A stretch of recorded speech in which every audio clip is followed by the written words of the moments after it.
안녕하세요. 군사돋보기입니다. 여러분들도 뉴스를 통해 접하셨겠지만 최근 북한이 또다시 동해상으로 탄도미사일을 연속으로 발사하는 것은 물론 전술 핵무기를 투발할 때 사용할 수 있는 방사포까지 도발에 동원하고 있어 많은 이들의 우려와 분노를 사고 있을 듯합니다. 우리 시각 2월 18일 북한에서는 대륙간 탄도미사일 ICBM으로 분류되는 화성 15형을 기습 발사했는데 그 착탄 지점이 일본 본토 홋카이도와 고작 200km 떨어진 아주 가까운 이이지 해역입니다. 이 정도면 우리에게도 긴장감을 유발하는 일본의 군사력 증강을 막을 명분이 없을 지경인데요. 이날 밤 8시 15분에 공개된 북해도 상공의 일본 NHK 방송의 CCTV 화면에서는 떨어지는 북한 ICBM의 모습이 포착되었을 정도입니다. 이번에 발사된 화성 15형 ICBM의 경우 매우 극단적인 고각 발사 형식을 띠고 있습니다. 만약 이를 고각 발사 방식이 아닌 통상적인 방식으로 발사할 경우 사정거리가 무려 18,000km에 달할 것으로 예상되어 미 본토 전역마저도 타격할 수 있을 것으로 우려되고 있습니다. 이번 미사일의 사거리를 최소치로 잡아도 11,600km에 이르는 정도이며 이 정도면 미 본토의 주요 도시들을 사거리 안에 포함시키는 것이 충분히 가능할 정도이기에 미국은 본토가 위협받게 될 경우 한국의 동의 없이 북한을 폭격할 수 있다는 방침을 내놓고 있어 어떤 무서운 조치를 내놓게 될지 모르겠는데요. 다음 날인 2월 19일 우리 군과 주한미군은 북한의 미사일 도발에 대한 대응으로 한반도 남부 지역에서 미국의 전략 자산인 B-1B 랜서 초음속 폭격기와 우리 공군 F-35A 스텔스 전투기를 동원한 한미 연합 공중 훈련을 실시했습니다. 그러자 북한이 이에 대한 미사일을 또 발사했습니다. 조선중앙통신이 보도한 바에 따르면 다음 날인 2월 20일 오전 7시쯤에도 북한은 평안남도 숙천 일대에서 동해상으로 두 발의 단거리 탄도미사일을 발사했습니다. 이번에 동원된 것은 유사시 북한이 전술 핵무기를 투발하는데 사용할 수 있는 600mm 초대형 방사포이며 각각 395km 거리, 337km 거리에 있는 가상 표적을 타격하는데 성공했다고 하는데요. 북한의 김여정 부부장은 최근 미군의 전략적 타격 수단들의 움직임이 활발해지고 있다는 것을 알고 있다. 북한의 안전에 우려가 있다고 판단되면 상응한 대응에 나설 것, 태평양을 우리의 사격장으로 활용하는 빈도수는 미군의 행동 성격에 달려있다라고 밝히며 북한이 이제는 미사일로 미 해군의 항공모함 전단마저 노리고 있다는 점을 과시했습니다.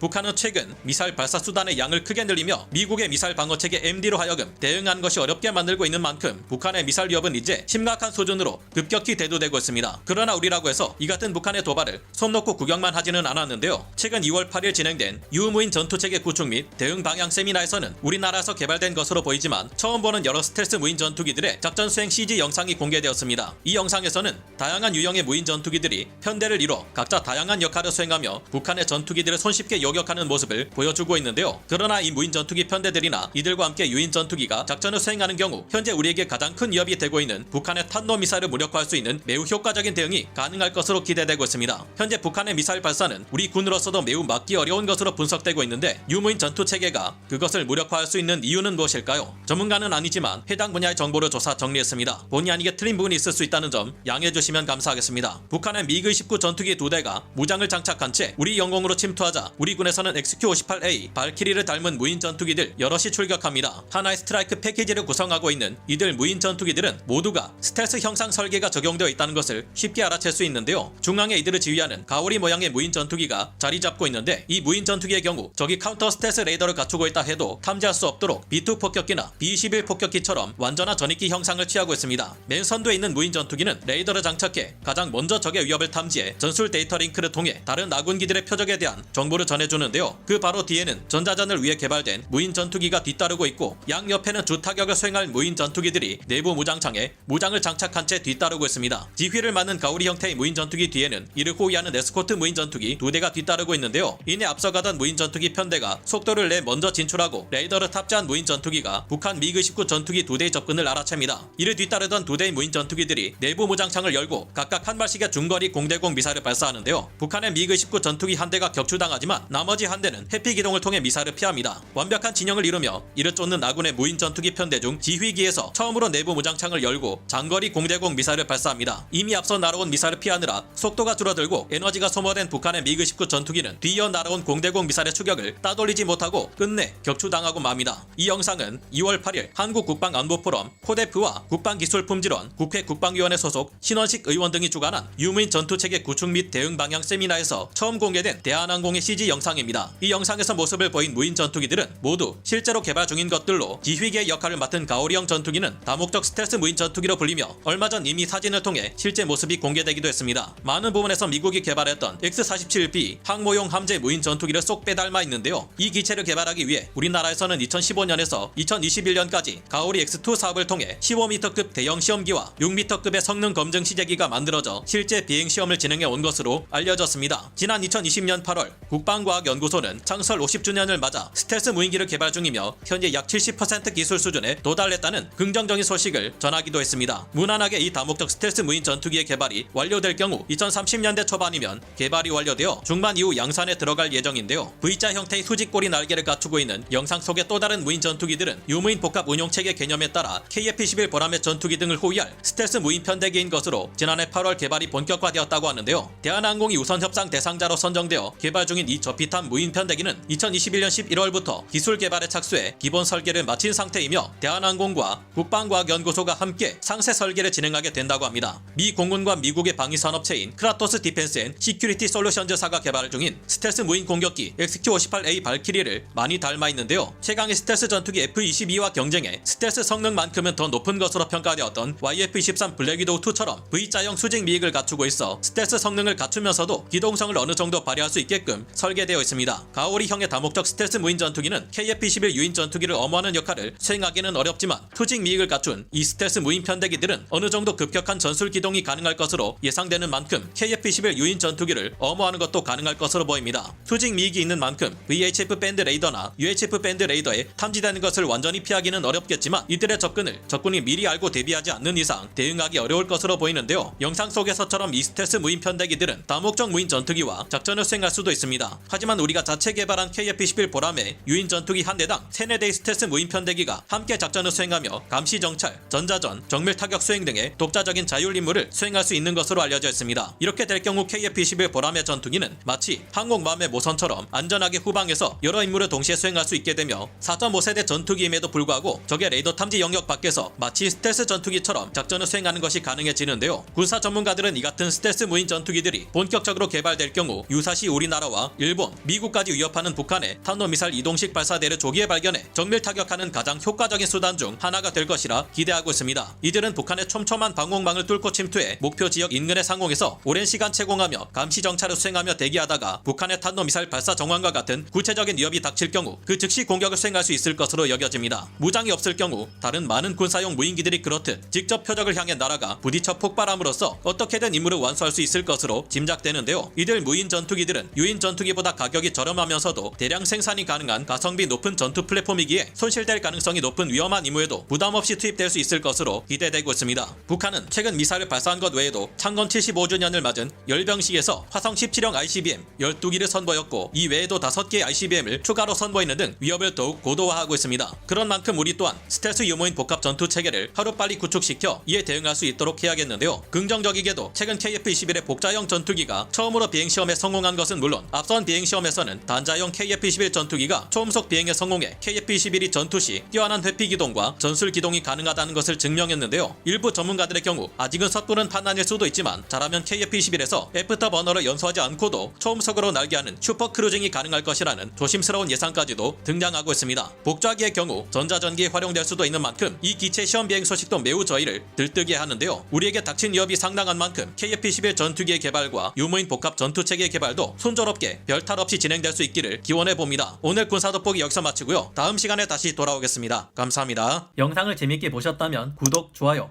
알림 설정 부탁드리겠습니다.